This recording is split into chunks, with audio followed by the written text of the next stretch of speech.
ಇವತ್ತಿನ ದಿನ ನಮ್ಮ ದಾವಣಗೆರೆ ಜಿಲ್ಲೆಯ ಹರಪನಹಳ್ಳಿಯಿಂದ ನಮ್ಮ ರಾಜಪ್ಪನವರು ಬಂದಿದ್ದಾರೆ.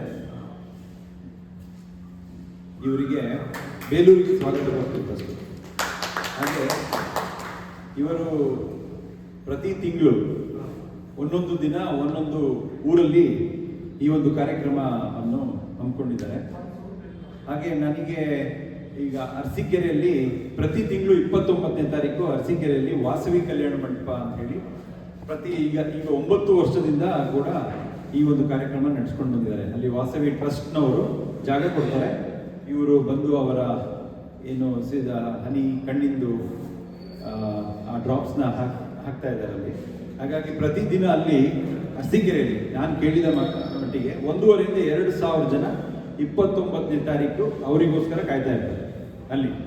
ಹಾಗಾಗಿ ನಾನು ಇದೆಲ್ಲ ವಿಚಾರ ಎಲ್ಲ ತಿಳ್ಕೊಂಡೆ, ಅವ್ರ ಬಗ್ಗೆ ಎಲ್ಲ ತಿಳ್ಕೊಂಡು ಅವರು ಕೂಡ ಕಳೆದ 15 ದಿವಸದ ಹಿಂದೆ ಬಂದಿದ್ರು. ಆಗ ಬೇಲೂರಲ್ಲಿ ಕೂಡ ಮಾಡಿ ನಮ್ಮ ಬೇಲೂರಿನ ಎಲ್ಲ ಜನರಿಗೂ ಅನುಕೂಲ ಆಗಲಿ, ನಾನು ನನ್ನ ಕಲ್ಯಾಣ ಮಂಟಪನ ಉಚಿತವಾಗಿ ನಮ್ಮ ತಂದೆ ಹೆಸರಿನಲ್ಲಿ ನಾನು ಕೊಡ್ತೀನಿ ಅಂತೆಲ್ಲ ಹೇಳಿದೆ. ಹಾಗೆ ಅವರ ಮೆಡಿಸಿನ್ಸ್ ಕೂಡ ತುಂಬ ಅತ್ಯಂತ ಕಡಿಮೆ ದರದಲ್ಲಿದೆ. ಹಾಗಾಗಿ ನಾನು ಈ ಹರಪನಹಳ್ಳಿಯಲ್ಲಿ ಮಾಡ್ತಾರೆ, ತಿಪ್ಟೂರಲ್ಲಿ ಮಾಡ್ತಾರೆ, ಆಮೇಲೆ ದಾವಣಗೆರೆಯಲ್ಲಿ ಮಾಡ್ತಾರೆ, ರಾಣಿಬೆನ್ನೂರು, ಶಿವಮೊಗ್ಗ ಎಲ್ಲ ಕಡೆ ಮಾಡ್ತಿದ್ದಾರೆ. ಒಂದೊಂದು ದಿವಸ ಅಂತ ಇಟ್ಕೊಂಡ್ಬಿಟ್ಟಿದ್ದಾರೆ. ಹಾಗಾಗಿ ನಮ್ಮ ಬೇಲೂರಿಗೆ ಪ್ರತಿ ತಿಂಗಳು 1ನೇ ತಾರೀಕು ಈಗ ಕಣ್ಣಿಗೆ ಡ್ರಾಪ್ಸ್ ಹಾಕುವಂಥದ್ದನ್ನು ನನಗೆ ಹೇಳಿದ್ರು. ಬೆಳಗ್ಗೆ ನೀವು ಬಂದಾಗ ನನಗೊಂದು 2 ಎಳ್ನೀರು ತಂದು ಕೊಡಿಸ್ಬೇಕು ಅಂತ ಹೇಳಿದ್ರು. ಆಗ ಅವರ ಔಷಧಿಯನ್ನು ಅವರೇ ಪ್ರಿಪೇರ್ ಮಾಡ್ತಾರೆ. ಇಲ್ಲಿ 9 ಗಂಟೆಯಿಂದ 12 ಗಂಟೆವರೆಗೆ ಮಾತ್ರ. ಅದಾದಮೇಲೆ ಅವರು ಇರೋಲ್ಲ.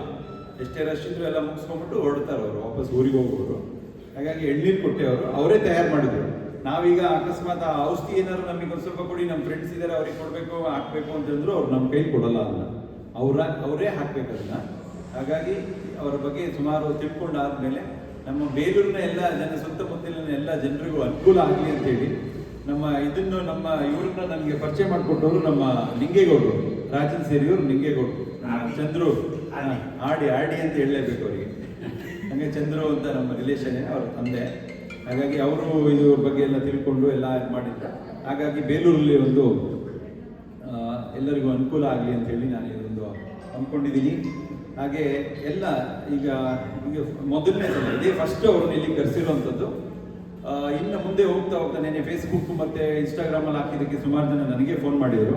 9 ರಿಂದ 12 ಗಂಟೆ ಅಂತ ಹೇಳಿದೆ. ಸುಮಾರು ಜನ ಆಗಲಿ ನನ್ನ ಪ್ರಕಾರ ಒಂದು 50 ರಿಂದ 100 ಜನ ಕಣ್ಣಿಗೆ ಡ್ರಾಪ್ಸ್ ಹಾಕ್ಸ್ಕೊಂಡು ಹೋದರು. ಈಗ ಇನ್ನೆಲ್ಲ ಬಂದವರು ಇದ್ದಾರೆ. ಈಗ ಅವರಿಗೆಲ್ಲ ಯಾವ ಥರ ಔಷಧಿಗಳು ಯಾವ ಥರ ಯೂಸ್ ಮಾಡಬೇಕು ಏನು ಅನ್ನೋದನ್ನು ಅವರೇ ಹೇಳ್ಕೊಡ್ತಾರೆ.